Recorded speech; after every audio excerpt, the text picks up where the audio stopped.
तो मैं कहाँ जाऊं, कलयुग बैठा मार कुंडली, जाऊं तो मैं कहाँ जाऊं।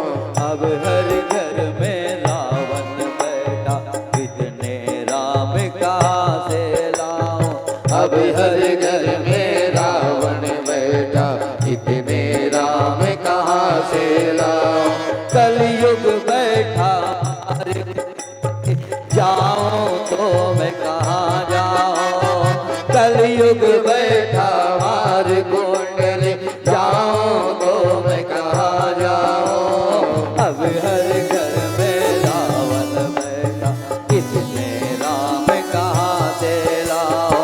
अब हर घर में रावण बैठा, इतने राम कहाँ से लाऊं। अभी आपके बीच में झांकी आने वाली है भोले शंकर की, और सभी भोले शंकर की झांकी का दर्शन करेंगे। बड़ी ही प्यारी कथा है, व्यास जी महाराज बड़ी ही प्यारी कथा सुना रहे हैं। और आइए अब व्यास जी के आदेश के अनुसार झांकी का दर्शन हम करेंगे। देखो महाराज, जब सुखदेव जी कथा श्रवण करा रहे थे नेत्र बंद करके, है ना, सूत जी जब भी कोई कथा व्यास कथा श्रवण कराते हैं तो भागवत जी के भी अंतर्गत आगे पीछे कथा हुई है।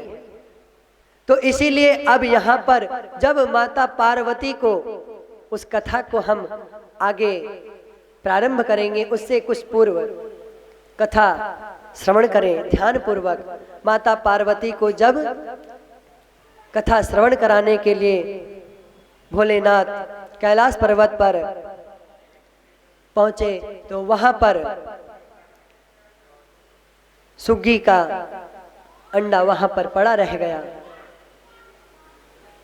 माता से कहे, देखो देवी, मैं आपको कथा तो श्रवण अवश्य कराऊंगा, परंतु आपको ओमकार का उच्चारण करना होगा।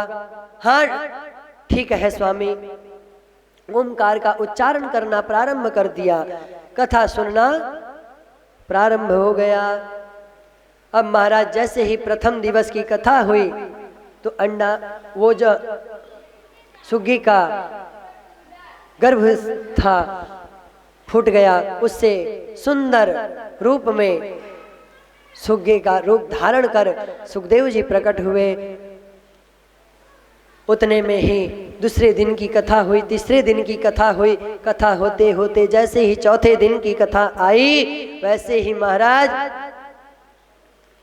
बड़े ही आनंद के साथ में मेरे भोले बाबा ने जोर से जयकारा लगाया, बोल बाल कृष्ण लाल की।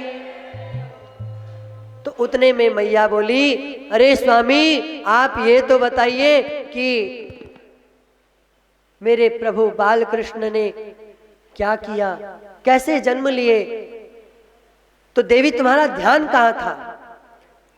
तो आप ओमकार का उच्चारण नहीं कर रही थी। तो